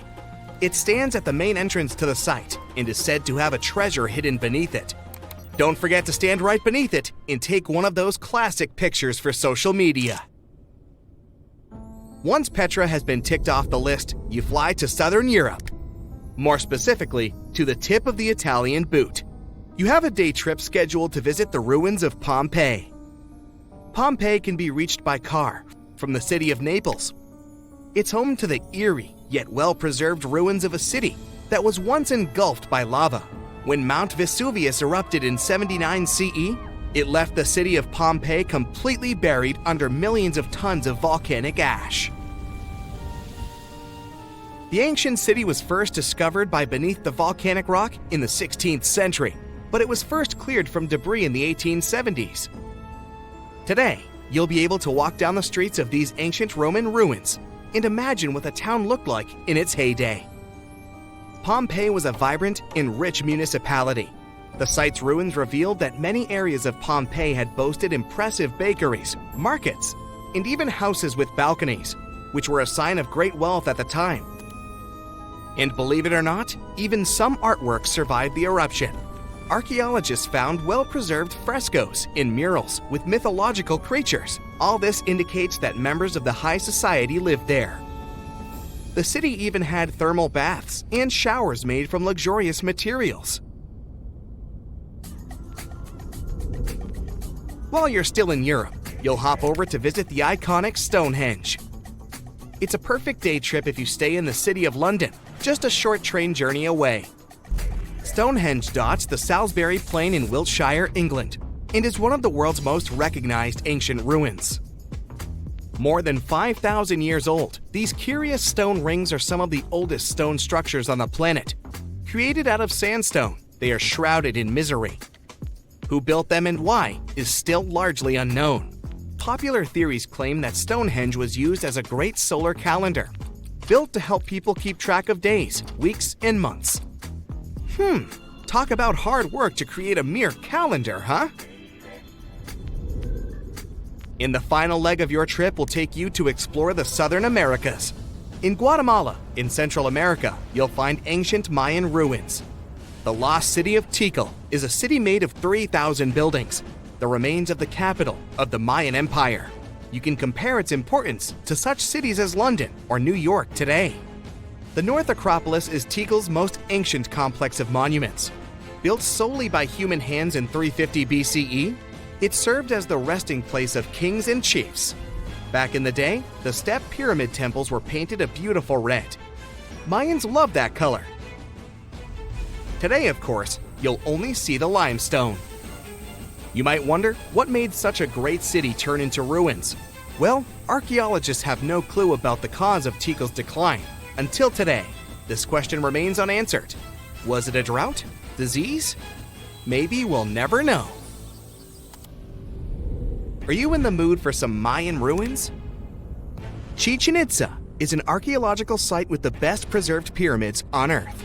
Located in Mexico's Yucatan state, this Mayan city is well over 1,500 years old. At its peak, it was home to 35,000 people. The site covers 1.9 square miles and has many ruins spread throughout it. The highlight is El Castilla, a tremendous step temple, rising 80 feet above the ground. Its most peculiar feature is that it has 91 steps on each of its 4 sides, including the upper platform, which makes for 365 steps, the same as the number of days in the solar year. Phew, what an intense trip. Time to head home now and soak it all in. See you next time. The Easter Island giant heads are so popular that they even have their own emoji. Their true meaning has been a mystery for hundreds of years. But it looks like we at least know how they were built and transported to their permanent location.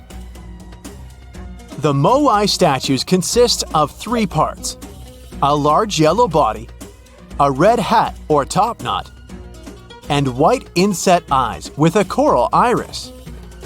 Around 1,000 of them were created. The main bodies of most of the statues were made out of volcanic tuff from a local quarry in what used to be a volcano. The material is easy to carve, but not so easy to transport. That's probably why researchers found over 300 unfinished moai back in the quarry. The rest of them stand in various locations, facing the villages as if watching over the locals. So, it looks like the statues were carved lying on their backs. Then, their creators detached them from the rock, moved them down slope, and set them in a vertical position to finish the work. Once it was done, it was time to get the statue to its platform. Now, if you've ever moved houses, you know how physically hard it is. So, imagine having to move a statue that is about half as heavy as a house without a car or any modern equipment for a distance of 3 miles. The locals must have invented some original way of doing it, and scientists tried to recreate it to guess what it was. They tried pulling Moai replicas on wooden sleds. They thought someone could have used palm trees for that purpose, but this theory has been debunked. The most successful experiment so far was wielding ropes to rock the statue down the road in a standing position.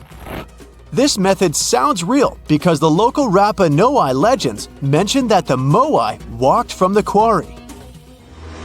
And, of course, they needed a good road to get there. In the early 20th century, researcher Catherine Rutledge identified an 800-year-old road network on the island. It was a bunch of pathways around 15 feet wide going from the quarry. She thought that those roads were ceremonial and not built just for the statues. She wasn't a famous scientist back then, so others mostly ignored the theory. Several decades later, famous Norwegian adventurer and archaeologist Thor Heyerdahl published his theory. He mentioned that the roads were built exclusively to transport the Moai, and some of the statues were dropped along the roads for some reason. But in 2010, researchers found that the statues weren't randomly dropped. they actually reached their final destinations, as they were all set on hidden platforms. Plus, the road floor was U-shaped, so pulling massive statues along them wouldn't be easy. You can still find roughly 15.5 miles of these roads on the island and see them from satellite images. And it looks like Catherine Rutledge was right about them. The roads were probably built for pilgrims to a sacred volcano, and the Moai standing by them were sort of signposts. Halfway across the world in southern England lies another mystery made of stone, a massive sound illusion, a symbol of unity, a burial ground, or more. Scientists are still debating the purpose of Stonehenge. It took Neolithic builders around 1,500 years to construct this beauty made of roughly 100 stones standing upright in a circle. Millions of tourists come to see it every year, and heritage protectors were worried about the modern road snaking close to the landmark. That modern road is now sunk into the ground below the grass level.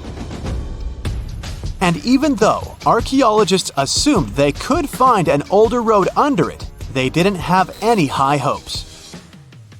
But when they took off a layer of asphalt, they noticed two parallel ditches that were nearly perpendicular to the road. The ditches connected the shortened sections of the avenue. That's what the archaeologists call the ancient pathway leading up to Stonehenge.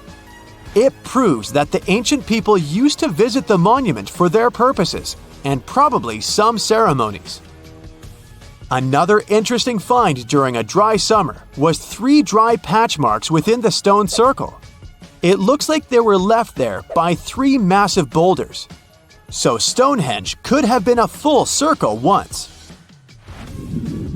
In 2021, archaeologists found a Roman road submerged in the Venetian lagoon. The fact that it runs there on the bottom for nearly 4,000 feet is proof that the Romans were here before sea levels rose and flooded the area. It supports the theory that there was an important settlement here centuries before Venice was founded at the spot in the 5th century CE.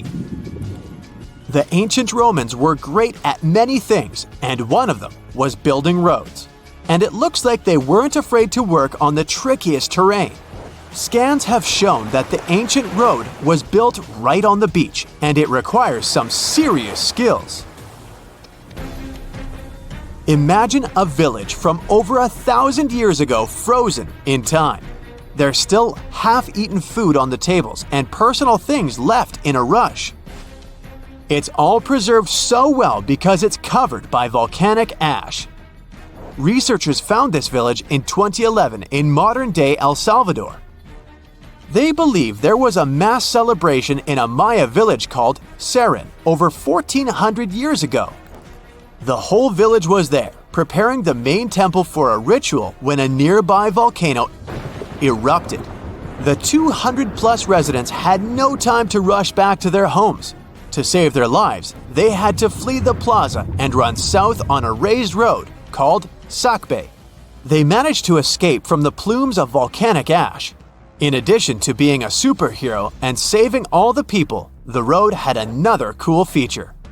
All Sakbe roads had an outer layer of stones, but this one was made of ash. Ironic, isn't it? It proves that the Maya people didn't only use stones to build their roads.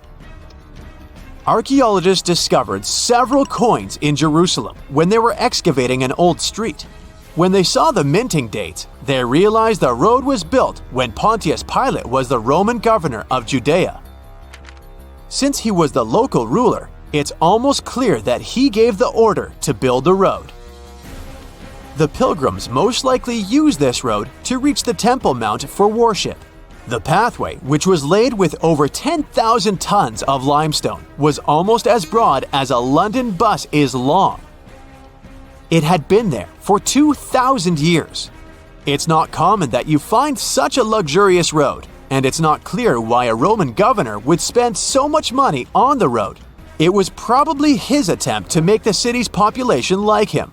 Plus, it was a great way to show he had both money and influence. The Old North Trail is an ancient highway that the inhabitants of North America used for 10,000 years, first on foot, then with dogs, and finally with horses. The first travelers moved around the continent down its paths for thousands of miles long before the first Europeans arrived, and even during the last ice age. They used it to carry trade goods, visit relatives, find a mate, or just explore. Researchers keep finding evidence that the stories and legends of the Blackfoot Indians about this trail are real. And it could be even the road that served one of the most massive human migrations. The people who crossed from Asia on the Bering Land Bridge about 15,000 years ago and settled in North America might have used the ice-free corridor along the Rockies, which later became a part of the trail. The Nakasendo Highway was built in the 17th century during the Edo period of Japanese history to link Kyoto and Tokyo. The 310-mile-long road runs across mountain ranges and down onto the plain. It was one of the 5 main roads used by the feudal lords and their families to travel to the capital. There were 69 post stations on the route where travelers could stay overnight. The road was built for horses and pedestrians, as the Japanese didn't use carts. You can still walk parts of the route.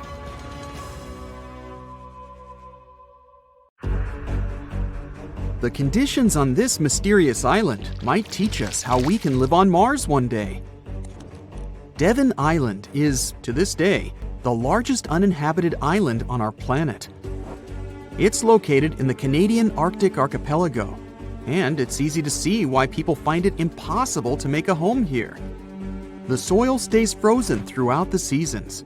The eastern part of the island is covered by a thick ice cap all year round. Summers here last for less than 50 days. And by summer, I mean that the ground is snow-free and the temperatures are slightly over 46 degrees Fahrenheit. Since almost no plants are growing here, there are no animals that could have adapted to these conditions. That's why scientists compare this island to what it would be like to live on Mars. In 2001, a project started here on Devon Island looking to discover how people might live and work on other planets, particularly on Mars.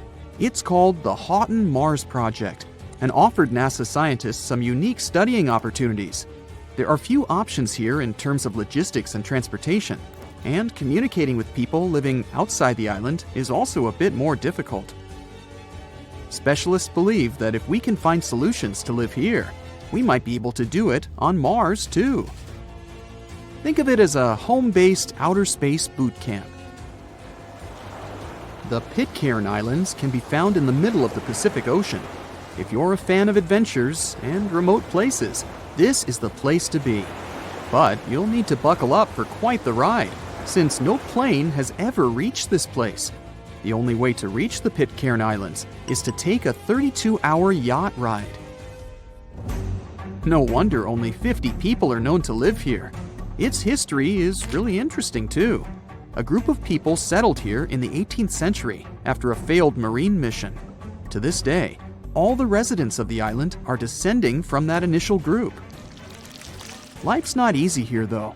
If they need to see a doctor, for example, they need to travel either to the island of Fiji or to New Zealand. Now let's head over to Mexico, where recent technology has allowed scientists to explore some fascinating cenotes, which were previously unknown.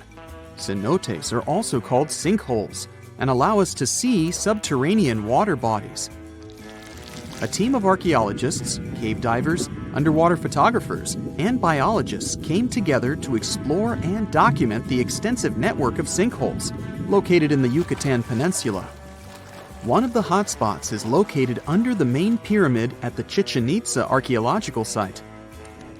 In total, scientists are looking to explore about 6,000 cenotes stretched across this whole region.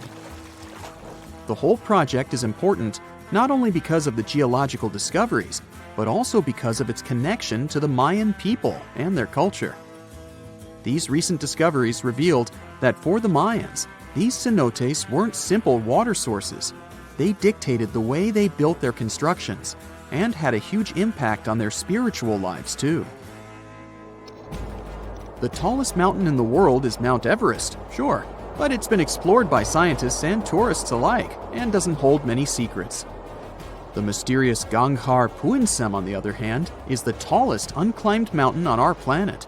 The reason behind this unusual situation is not because of its remoteness or harsh conditions. Rather, because it's against local legislation to climb it. It's located in the South Asian territory of Bhutan, and the name of the mountain translates to the White Peak of the Three Spiritual Brothers. Local tradition dictates that mountain peaks shouldn't be available to humans and need to be left to the higher spirits. Mountains in this region can only be climbed up to 3.7 miles, but Ganghar Puensem tops 4.7 miles. For this reason, there's no official record of any human reaching the peak. Almost all of the previous expeditions have been inexplicably stopped at the midpoint. The next unusual spot should be on any travel enthusiast's bucket list, the island of Madagascar. For starters, it's estimated that about 90% of the species of plants and animals that are found here can't be seen anywhere in the world. But there's one small portion of the island that has baffled both tourists and scientists, the Stone Forest. It belongs to the Tsingy de Bemaraha National Park and features some unique limestone formations. They look like thousands of spiky towers that stretch hundreds of feet into the air. The distance between these formations can be anywhere from a few inches to the length of a city street. As beautiful as it is, it's really hard to get here. It'll take you a few days to get there from the nearest city. Once you get to the park, it becomes really difficult to explore too. It can take a whole day to go across as little as half a mile. The word Tsingys itself translates to where one cannot walk barefoot. To visit the remotest village in the whole world, you'll need to prepare yourself for quite the journey. From the United States, for example, the easiest route involves a 15-hour flight to Cape Town, South Africa, followed by a 6-day boat ride to reach Tristan da Cunha. Or you could take a month-long cruise through the South Atlantic Ocean, whatever works better. Planning in advance is a must, since only 9 boat visits are made to the island yearly. It's just 7 miles long and right in the middle of the South Atlantic Ocean, stretching a mere 37.8 square miles. There are slightly over 200 residents, and they all farm for a living. They do have internet service, but it's really slow. The people living here speak a dialect of English that is used by the fewest number of people in the world. The town of Coober Pedy in Australia is partially underground. It all began back in 1915, when opal deposits were found in the area. To this day, the town is still the biggest opal mine in the world. People living here figured out that it would be more comfortable for them to stick to the underground, as temperatures above ground can reach 125 degrees Fahrenheit. So, the establishment now has underground stores and galleries. Coober Pedy is also home to the world's first 4-star underground hotel. North Sentinel Island, located near India, is another pretty remote place. Not because of the time it takes to get there or the climate, but because it's home to the world's most mysterious tribe. The population living here is estimated to be between 50 to 400 people and isn't known to have any contact with the outer world. This is mostly because locals don't really enjoy visitors and tend to scare them away, even harming tourists. So, to protect them and their obvious wishes, the island is monitored by the local Indian authorities. It's believed the tribe's people don't have any immunity from modern diseases, so being in contact with foreign people might actually be fatal for the locals. On these French islands, there are no native inhabitants. The Kerguelen Islands are part of the Antarctic lands and are home to just scientists that visit on rotation. At any given time of the year, there are no more than 100 people here, and they're mostly engineers and researchers. There's no plane to get you to these islands, and few tourists are known to have visited them. The island is covered in glaciers, and the soil here isn't friendly to plants or animals. But if you're curious about what this place looks like, You'll need both the money and the time to complete the trip. You can only reach the island by ship, which reaches the shores of Kerguelen only 4 times a year. It isn't cheap to stay in these islands, and you definitely won't find 5-star hotels here. The trip departs from Reunion, and it takes about 28 days to reach the first island. Half of the time will be spent at sea, so be prepared to cover over 5,600 miles of the Indian Ocean. In 2020, there are islands on our planet that have not been touched by the hand of modern man, not even his fingers. Nature in these places has remained unchanged for thousands of years. What if people lived on one of these islands? They wouldn't know about civilization's progressive benefits or have seen a modern person. This island actually exists, and traveling to it is unlawful and involves many dangers. North Sentinel Island is located in India in the Bay of Bengal. If you want to get there, you won't succeed, because any travel to this place is prohibited by law since the middle of the 20th century. The Indian Coast Guard prevents any attempts to get there, but the law is not the only thing that will stop you on the way. Imagine sailing a small boat towards this island. The waters are crystal clear. You spot passing fish and beautiful coral reefs. Ahead, you can see the island shape. It looks like paradise. You're so impressed by the beautiful view of this place that you don't notice a few dots appearing on the shore. As you sail closer, something whizzes past you and falls into the water. It's an arrow. The next arrow hits the hull of the boat. The dots on the shore are people, the local tribe Sentinelese. They stand with spears and bows and shout something at you in a strange language. They make it clear with gestures that you should get out of this place. They throw spears at you and fire arrows. Well, that's another clue, huh? Fortunately, you manage to get away. Sentinelese guards their island in such an aggressive way. They don't invite anyone to the island and voluntarily isolate themselves from the rest of the world. Even when a helicopter flew to North Sentinel, the tribe threw spears and arrows at it. The authorities forbid approaching this island because it's unsafe for tourists, you think, and to protect the islanders from the dangers of modern man. People can easily bring disease to the island and infect the inhabitants. The locals may not have immunity to even the flu or a simple cold. Despite all the prohibitions and threats to life, many people have tried to get there. They wanted to make friends with the tribe, and sometimes they did. In 1880, Officer Maurice Vidal Portman went to the island shore and found that it was surrounded by a coral reef and limestone. On the island, there was a noble soil, which is ideal for growing coconut palms. Portman found several villages on the island, but didn't visit the locals and left this green paradise. Often researchers gave the islanders gifts in the form of caught fish. The locals accepted it, asked for more, but still did not allow anyone to approach their home. Making friends with the natives was also tricky because they communicate in a complicated language. But over several decades, modern people managed to establish contact. In 1991, one of the locals approached a boat that sailed to the island and took the gift. In the same year, the islanders boarded a boat and accepted bags of coconuts from the anthropology team. This was one of the last positive interactions with the tribe. For centuries, Sentinels have lived on their own, far from civilization, and India's government wants this to continue. So there. Another island is also beautiful but much more unsafe. One mysterious small green island is found 25 miles off the coast of Brazil. It also represents paradise. Traces of modern man are present here in the form of a lighthouse, but there are no people inside. Sometimes the Coast Guard comes to the lighthouse to check whether everything is okay and whether there are no strangers on the island. People are not allowed on this island for their own good.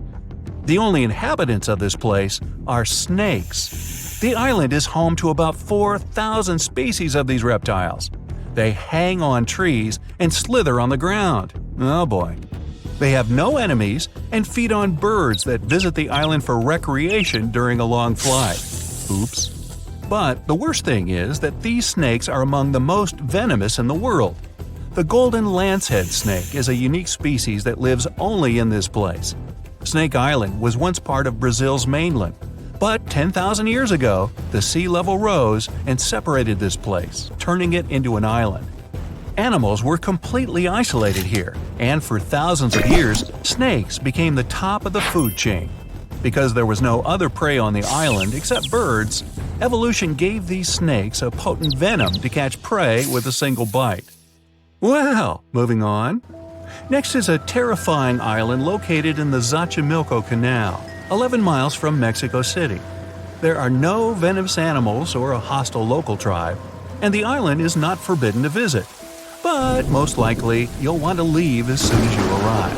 Creepy dolls of various sizes are suspended in trees and old buildings all over the island. In the 50s, one of the residents of Mexico City moved alone to this island and began to hang it with dolls. For decades, he decorated this place, although it's difficult to call it decoration. He found dolls and dumps and canals around the island. The hanging dolls looked rather strange and attracted many tourists. But over time, the dolls got older. They were covered with moss, turned green, and rotted. The dolls' faces have deformed and taken eerie shapes. But the worst thing is that the locals say they've seen these dolls come to life at night. Ew.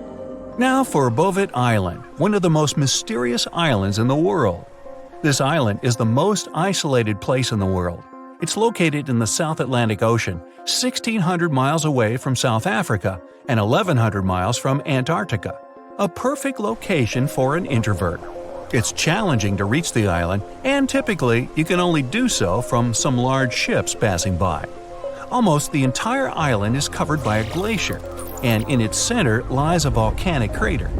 The only permanent residents of the island are penguins and seals. The island was discovered by a French explorer in 1739. However, the coordinates of this place were not recorded. For the next 69 years, the island was hidden. In the early 19th century, it was finally rediscovered. But a human foot came ashore only in 1927. Hopefully, it was still attached to some explorer. In the mid-20th century, people decided to build a weather station there. As soon as the researchers sailed to the island, they discovered something strange. They found a lifeboat in a small lagoon among the seals. It was in good condition and could still sail. The researchers found oars and an empty copper buoyancy tank not far from the boat. There were no markings or emblems on the boat. It seemed that a ship was wrecked and the sailors escaped by this boat. However, no human tracks were found on the island. Who owned this boat and what happened to those who sailed on it remains a mystery. Now, let's end our trip with an island that is completely safe and even pleasant. What a surprise! Pig Beach is an island located in the Bahamas. This is not the official name of this place, but it's called that because of the local swimming pigs.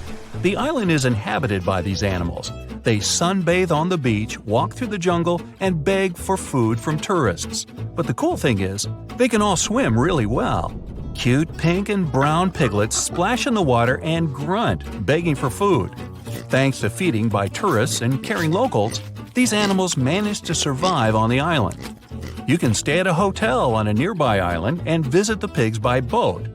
Nobody knows precisely where the pigs came from. According to one legend, the pigs survived a shipwreck and swam to this island.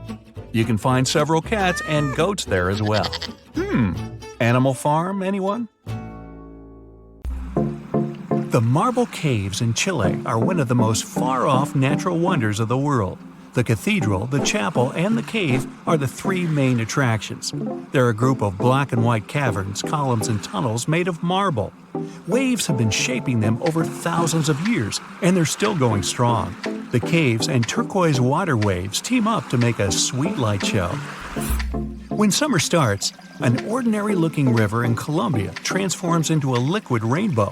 Caño Cristales, also known as the most beautiful river in the world, sparkles in 5 colors: red, black, green, blue, and yellow. It only looks like this for 6 months a year because of the special underwater plant that makes all those colors. It needs the perfect amount of sunshine and water to work its magic. The river in Dauki, India is a kayaker's dream. It's emerald and so transparent you can see all the way to the bottom. Bright pebbles, stones, and fish, the colorful fishing boats seem to be floating on glass. The only sounds you can hear are the swirling of the river and the occasional bird flying past. One of the cleanest villages in the world isn't far from the Emerald River.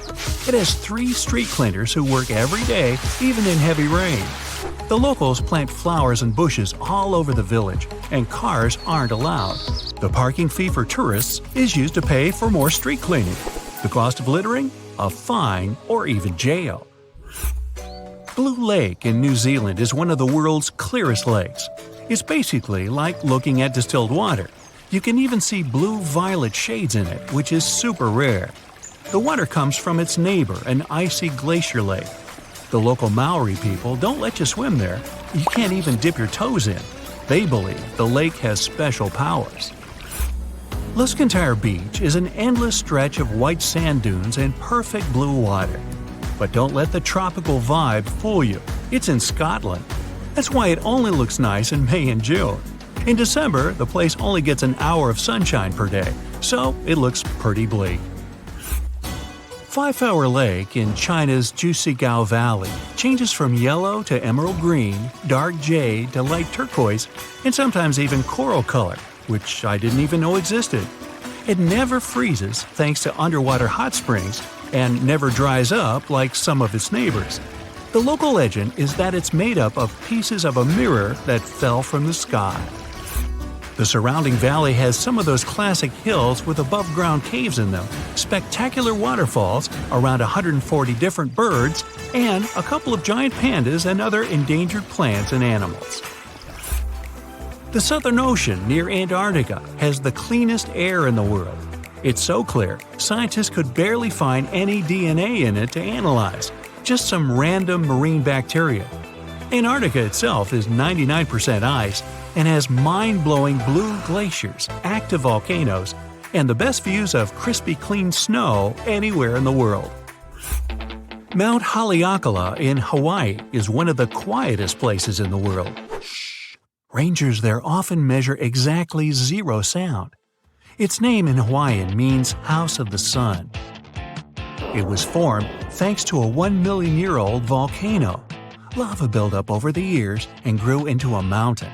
It has its own climate and weather that's almost impossible to predict. Now, it takes almost a week by ship to travel from South Africa to the world's most isolated settlement, Edinburgh of the Seven Seas. Great name alert. You need special local government permission to visit. The roughly 300 locals all treat each other as family, grow their own food, and keep their island impeccably clean. Daintree Forest in Australia is the oldest rainforest in the world. It's been around for over 100 million years, and it's home to 12,000 types of insects and about 90% of Australia's butterfly and bat population.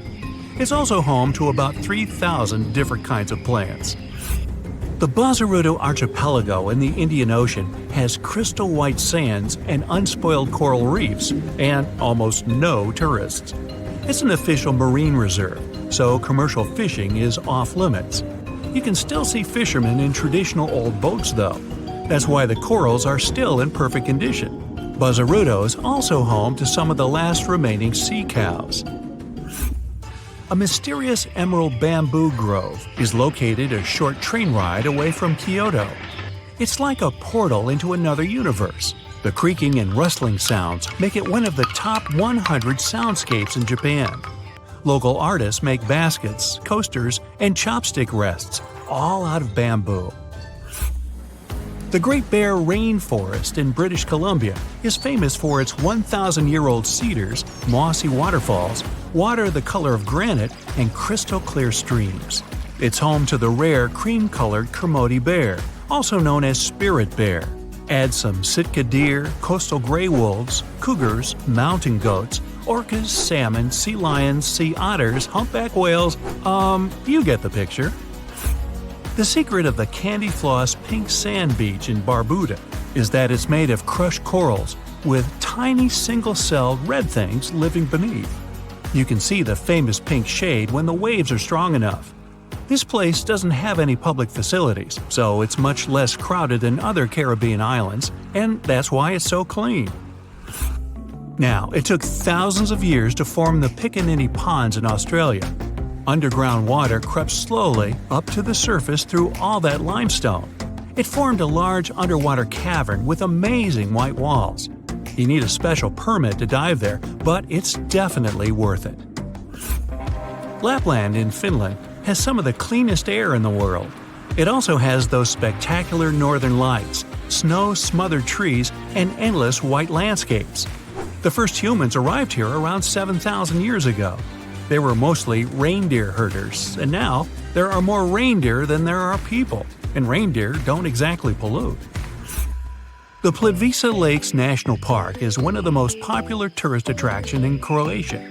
It has 16 clear and colorful lakes, all connected by waterfalls.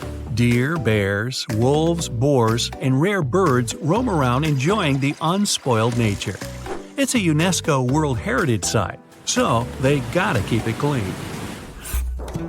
60 million years ago, a big and angry volcano woke up in present-day Northern Ireland. It spat out a bunch of molten basalt, a special type of lava. It cooled and turned into 40,000 interlocking stepping stones leading down to the sea.